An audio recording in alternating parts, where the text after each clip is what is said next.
Hello and welcome to this edition of Rinkside Digest. I'm your host Kirk Day, along with my co-host Nick Miller. And in this video, we're going to go over yesterday's games, April 27th. We had only had 3 games last night, but it was some pretty good ones. Finally got our first elimination, first team moving on. And we have some little surprises that happened last night as well that I'm sure a lot of people probably didn't expect. But before we get into this video, if you want to see some more from us, make sure to subscribe because we're going to have a lot of content coming all throughout the playoffs and afterwards, and it's going to be very exciting. Got a lot of stuff coming up, and the playoffs are coming down to the end of the first round here, so we're starting to get into the actual depths of it now, and we're getting into it.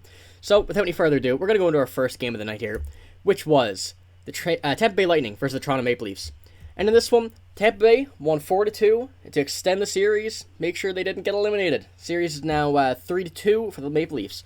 But Tampa played pretty good this game. They stayed alive. Vasilevsky looked like his old self in this game, I gotta say. He had 28 saves on 30 shots, but he looked confident while doing it. I don't think those comments helped with the Leafs were saying that pretty weak from the point. I think he took that personally. But we'll get into that a bit after. But Morgan Rielly, he scored 5 minutes in the game. But Anthony Cirelli quickly tied it up 30 seconds later. You know, the Leafs couldn't get time to enjoy the goal and get excited for it without quickly Tampa tying it up. But, I gotta say, the Leafs couldn't get much pressure in this game at all until they had the goalie pulled at the end of the game. It was just, the Lightning were pretty much all over them the entire game. It was going back and forth down the ice, but Toronto couldn't really get anything sustained until those last 5-6 minutes of the game when the goalie was pulled. But, I think Tampa had probably double the shots of the Leafs up until about the third period. Leafs only had, I think it was 16 shots going into the third and got 14 in the third with net empty, which was a lot of those shots. But Tampa stays alive to visit another day, so we'll see how far this series goes. What do you think about this game, Nick? I mean, did anyone really think Tampa was going to go in 5 games, in the first round? Did anyone really think that? After the last 3 years, they've been to the Eastern Conference champions 3 years in a row. They won 2 cups before losing in the finals last year. They're an experienced team. I didn't think they were going to lose in 5. I had the Leafs in 6, so it actually looked kind of promising right now. But, you can't say enough about Andrei Vasilevsky in that game. And Tampa's depth, we know, they've lost pieces over the last couple years. But whenever they lose pieces, we always see them bringing in, other guys that, fill those roles and know their roles, down in the bottom 6 and, the bottom pairing defense and all that stuff. The thing that stays constant is Andrei Vasilevsky. He hasn't been great this series. But last night, he looked more calm than I have ever seen a goalie since Prime Carey Price.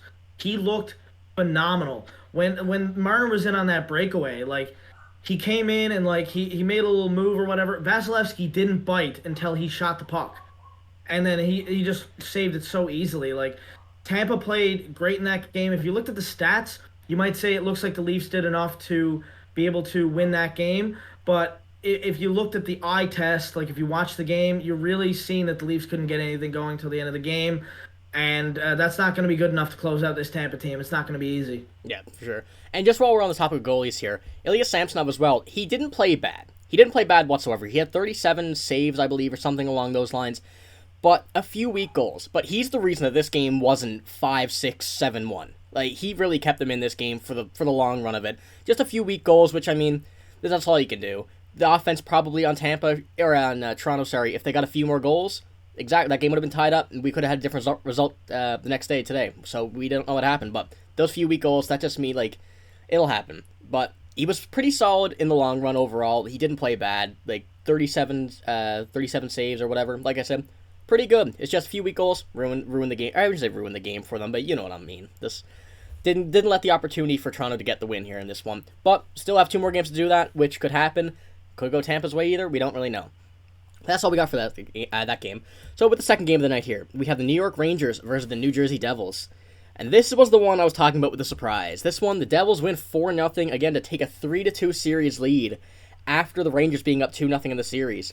The Devils absolutely overwhelmed the Rangers this one. They outshot them 42-23.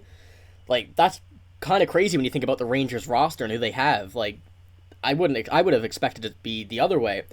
But the Devils played great defensively as well. I mean, they had 24 block shots, and Akira Schmid earning another 23 save shutout. He had, this series, which is kind of a crazy stat here, he had 2 goals on 82 shots against them so far in this playoff series. which I mean is absolutely fantastic for a guy who came in. I'm sure a lot of people probably never heard of him before he came in game. What game did he came in? Game 3. Like Yeah. I'm surprised that the Rangers are in this situation right now. I would not have said that after watching game 1 and 2. They pretty much dominated them those games. I think did they have 10 goals in the first two, 5 in each? Yeah, like that's unbelievable. And then coming out and just not doing anything in game 3, 4, and 5, on like to getting the win. That's very surprising to me. But I'm not complaining because I have my bracket on the Devils winning. So I was looking pretty down on the after game 2, but they came back, and I'm very surprised that the Devils have done this. I'm not saying they're bad; they're a very, very good team, but against the Rangers, it's quite incredible. Yeah, I gotta say, Akira Schmid is like completely came out of nowhere. Like I think he was third in the depth chart at the start of the season, and now he's starting in the playoffs against the, if you want to call them powerhouse Rangers. They don't look like a powerhouse in the last couple of games. And you know what's happening? It's the power play is not scoring like it was, and the Devils have found a way to beat Shesterkin when they have to. Like they weren't beating Shesterkin in the first two games. The Devils didn't look like themselves, and now it's the Rangers who don't look like themselves. They're not scoring on the power play. They're not getting power plays. The Devils are playing with phenomenal discipline, still being able to get their sticks in on plays and all that stuff, but they're not taking penalties. They're not reaching too much. They're being disciplined, and it's really showing. The Devils are playing a phenomenal game, and it just looks like the Rangers forgot how to play hockey. Like you've got Patrick Kane and Vladimir Tarasenko added to a team that made it to the conference final last year and went up 2-0 on the Lightning. In that series, they went 2-0 on the Lightning, and then the Lightning won 4 in a row, and it's looking like the same thing might happen only in the first round this year against the Devils. Yeah, I mean, I seriously can't believe that this is we're watching this happen. The collapse of the Rangers, if you want to say that. I mean, the series is not over yet, but you got to think that the Rangers probably should have had this won by now. Like you said, coming in the third goalie at the beginning of the year, Akira Schmid coming in and just playing fantastic against an absolutely stacked Rangers team with superstars that you would never have expected would be on the same team together in a playoff series. It's very surprising, I got to say that. So it's going to be very interesting to see what happens for the rest of this series in games 6 and 7. But if they go 7 even, but I mean that's for another day. We're gonna be going through those as well when those games happens. So we're gonna go over the final game that we had last night, which was the Winnipeg Jets versus the Vegas Golden Knights. And this one, I think this is what we all pretty much expected in this game. Vegas takes this one 4-1 to win the series in 5 games. Now it was another playoff game, I gotta say, where Hellebuck didn't look great. He had I think a mid 800 save percentage, but you can't really do much against the stacked Golden Knights team. They're very, very good. As we know, we expected this. Winnipeg barely coming into the playoffs, just squeaking in, and then playing, I mean, the powerhouse, like I said, of the Golden Knights. But Vegas were up 4-0 going into the third in this game, and the Jets pulled the goalie with around 8 minutes left, just to try to come back in the game. Kyle Connor got one, but they couldn't get much more out of it. But the Vegas is now moving on to the next series. So what do you think about this game, Nick?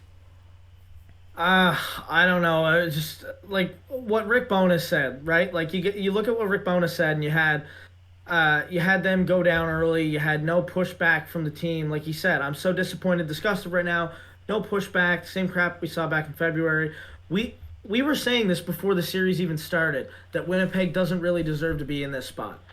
But I did like what they did in game 1, and I liked what they did for the first few games. And now there's only so much you can do with Josh Morrissey out. Like, maybe this series goes a little bit of a different way if Morrissey stays in game 3 and then they come back and win that game or something like that. Maybe the Jets go up 2-1 there, but it's not a game of if, it's about what happens. And what happened was Vegas dominated this series after Josh Morrissey left. And they just didn't really look back after game 1. After game 2, I should say, when they won. I don't know. I just think that Brossoit outplayed Hellebuck in this game as well.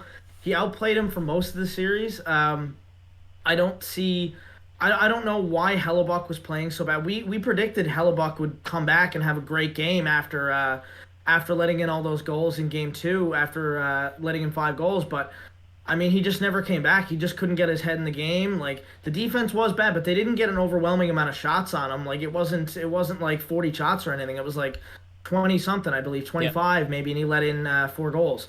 So that's not really Connor Hellebuck like. I don't know what happened there. The team just gave up on him too, and like I don't know. But I also want to add before we move on, uh, that 7 out of the 8 series in the first round are going to at least a game 6. So the playoffs are only going to get more crazy from here on out, and there's only going to be more crazy things happen in game 6s and 7s, and it's going to be exciting to see. It is, yeah. But, like, I'll be honest, I thought Hellebuck was the reason that the Jets had a chance, even if I didn't project them winning, had a chance to be in this series at all. And it didn't seem that way for the entire series. You know, like this game, there's a few other games where he didn't play up to Hellebuck standards. But, yeah, so, like, having him come out and do, like, not be the best on this team, I wouldn't say he was the best goalie in the series either. Like you said, Laurent Brossoit, the Winnipeg Jets fans were chanting he's a backup. But he just beat their starter. He said at the start of the series, it was like the only reason we were giving Winnipeg a game is we were like, yeah, Hellebuck can steal one for you. Yep. But I mean, he lost them a bunch of games. Like I mean, it wasn't just Hellebuck. Don't get me wrong. The team was pretty mediocre as well. But Connor Hellebuck, I mean, yeah, he played good in game 1, but the Jets just played a well-structured game in game 1 as well. So I wouldn't even consider Hellebuck stealing them that game. That was the Jets playing great. Yeah. But after game 1, the Jets just disappeared. It was like a completely different team. And if I was a Jets fan, I'd be pretty upset right now. I know Noah had a few things he wanted to say about the Jets, but he's not here. He couldn't be here today. So, yeah, the Jets were really disappointing in this series, I got to say. We all thought they were going to lose, but we didn't think it was going to be, like, in this fashion. Yeah, the Jets are going to have to do something moving on. Now that they're eliminated from the playoffs, their main focus will be next year. You know, they got the draft and everything in free agency before. You got a few moves to make there, but the serious thought will be next year. Like, what they're going to have to make some changes. Their team's only getting older. They don't have a plethora of prospects. They do have a few. They have some people that will be up next year, will be regular NHL players. But they're going to have to make some changes. So we'll be going over that in some other videos as well. But I just want to do a little touch on it here. That I think that they have 2 choices realistically. I think they could either rebuild this offseason, clean house, do what they want to do this offseason and get it done. Or, which I've seen a lot of people say, as well as Jesse from Bar Down, what he thinks will happen, is that they're not going to make any changes this offseason. They're going to go into next season, and if they're not in a playoff spot, that's when they're going to rebuild, all before like the deadline and everything, just like pretty much what a few teams did this year. So I don't think that either is a really bad idea. I guess it's just what the Jets want to do and what they think will be best for the team, which I think it's too early to tell right now what will happen at the beginning of next year and what will happen in the offseason and the draft. So we'll go over that in another video, but like, what do you think on that, Nick, just before we head out here? I agree with what Jesse said. It's always a good thing to maybe build up your assets as it were. If you want to say their assets that they have right now, you could say they want to build those guys up before the deadline, trade them off, because the value only goes up around the trade deadline, as we know, right? And that trade will probably end up happening. I'd say if there's like 3 trades they'll make with their players, it'll all happen before the deadline day, because that's been happening the past few years. Like all the good stuff happens before. Sucks, but I think that would be a good idea for the Jets, rather than trade them off this offseason after such a poor performance by all the players, because you won't get as much for them. I think that there does need to be eventually a change, though, because if you look at the Jets team, this core has been around since 2017, I think, like 2016, 17, around there. Some players even longer than that. So I think it'd be a good idea to move on maybe and like rebuild, because it's just not working. They've had one conference final appearance since they've had that core. They had a conference final against Vegas in which they were slapped, if you will. They were beat around in that series. I don't know, but I just don't think that this core is going to work out for Winnipeg. I think they got to stop believing in it and just move on. Yep, I think it's a good idea. Now, we'll be going over that all in different videos as well, after the playoffs especially, when all this stuff happens. We'll be going over other teams as well. But that's what we have for this video. So if you liked it, make sure to give it a like, and like I said at the beginning of the video, subscribe if you want to see what we're going to have all throughout the playoffs and everything, because it's going to be very exciting. So if you liked the video, make sure to like it, and thank you for watching.